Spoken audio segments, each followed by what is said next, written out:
Welcome back, ladies and gentlemen, to Winners and Losers. The game between Manchester City and Spurs at Tottenham Hotspur Stadium has finished with Man City losing 1-0 to Spurs. A Harry Kane goal. We'll get onto him later on. I am, of course, joined by Henry Hill. How are you doing, buddy? I'm great. I'm actually gutted we're not talking about Fulham taking 4 points off the mighty Chelsea. We don't have to get onto that. We don't have to get onto that. It's no, a you pity, did very well. considering we've got us two here. It could have been fun, but yes, let's. You've had your moment. You've had your moment. You've had your moment, and you've had your best season. Anyway, okay, let's get on to the game because it has been a bad day for Man City, who missed out on the opportunity to close the gap between them and Arsenal after their shock 1-0 defeat to Everton and Sean Dyche's brand new team this weekend. Now, in this game, as we mentioned, Harry Kane got the goal and inspired them to beat Man City. It also took Man City's record now at Spurs' stadium to played 5 in the new stadium, lost 5, and most surprisingly, 0 goals scored. Now, Kane also wrote his name into the history books with his goal in the first half, going ahead of Jimmy Greaves to get his tally for the club to 267, the highest goal scorer to have played for Tottenham Hotspur. I mean, that is some achievement for sure. Not to mention just that, but Harry Kane now is the 3rd player to have reached 200 Premier League goals after Alan Shearer, who got 260, and Wayne Rooney, who's got 208. So it won't be too far now, I think, until he takes over Rooney's record too. I mean, that is mightily impressive. In this game, he had 2 shots on target, 2 key passes. I mean, he just does it all. He is so impressive, Henry.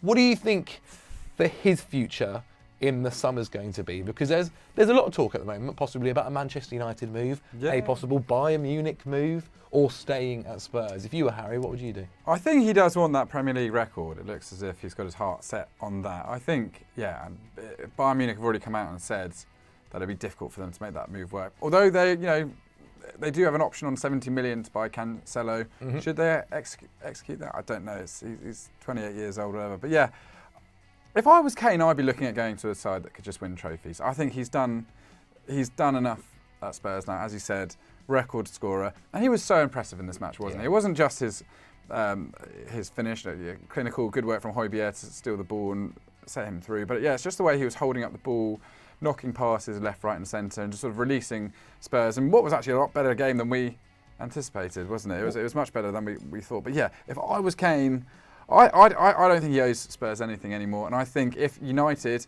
look like they're going on the trajectory that they are under Ten Hag, then why not?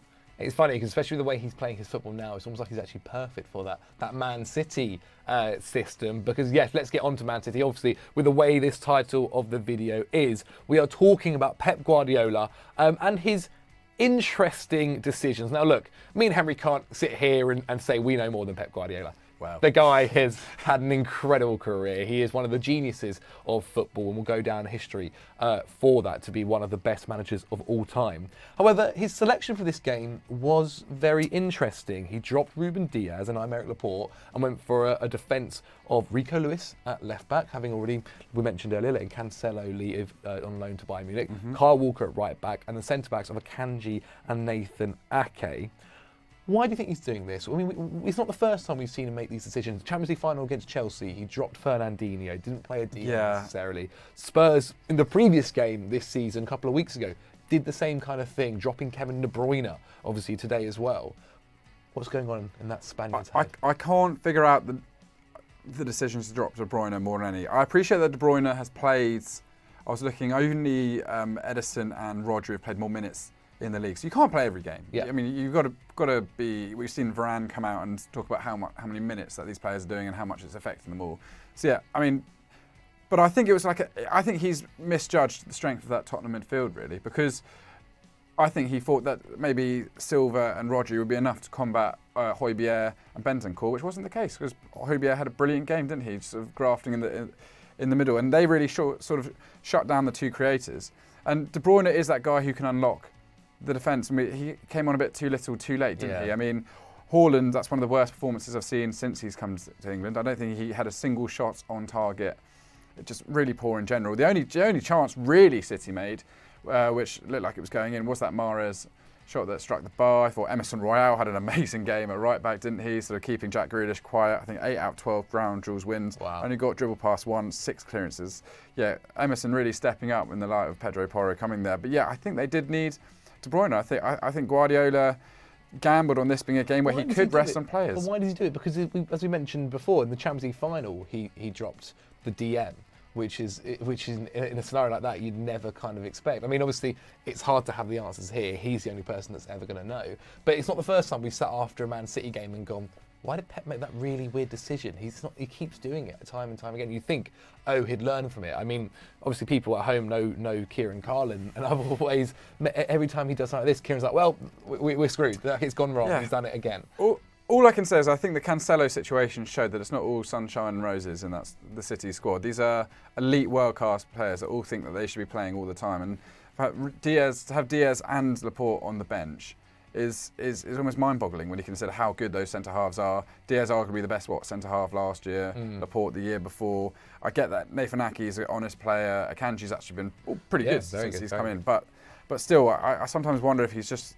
There's a fine juggling, sort of balancing act, trying to get all these players minutes. But yeah, I really don't think this was the game for it. When you've got an opportunity to close that gap on Arsenal and apply a bit of pressure, because it's still a long way to go in this title race, I'm stunned that he hasn't put out the best team he possibly could to take down a Spurs side where he knew he would probably be the ball dominant side, which they were. He's also tried to wedge Julian Alvarez in as well, who, don't get me wrong, had a good game, probably looked like the most likely scorer consistently throughout the match. But yeah, I think he's missed a trick here, and as a result, Arsenal have got away with one. Is there anything in the fact that, because obviously we mentioned the record earlier about away games at Spurs at the new stadium, having played 5, lost 5, and not scored a goal, do you think there's something in his head where he's thinking, okay, look, I tried this last time, didn't work out. I tried that last time, didn't work out. I've got to try something different because that's the only way we're going to find a way to get a win here, or at least score a goal.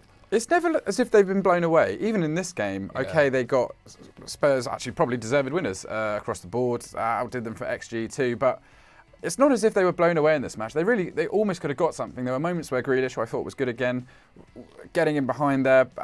So yeah, I don't think it's really a voodoo that exists in the context of this side. I think sometimes Spurs just get a bit more fired up for these games, and they've just been caught short. But yeah, like I said, he didn't put out his best side, and that's what happens. You get punished. Like to Bernardo Silva, there's a bit of talk about whether he would be staying or going in the January window. I'm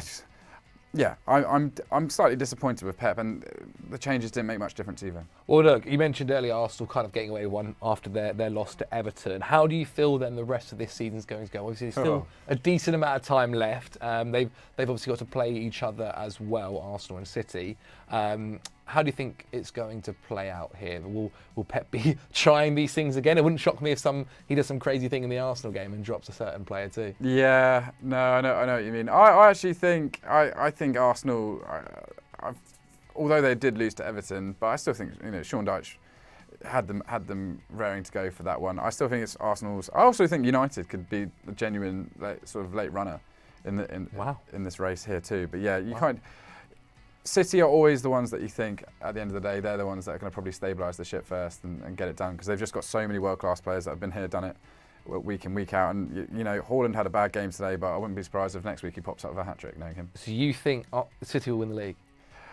I appreciate I've not really said anything there. But no, I think Arsenal will win the league. Okay. But yeah, I don't think it matters. Like, City have been performing at such a high level for so long. Yeah, of course. Pep's talked about the fact that teams do have to transition. They have to switch players up. I think they're going through a mini transition at the moment. I think you're going to see a bit more movement of players in the summer.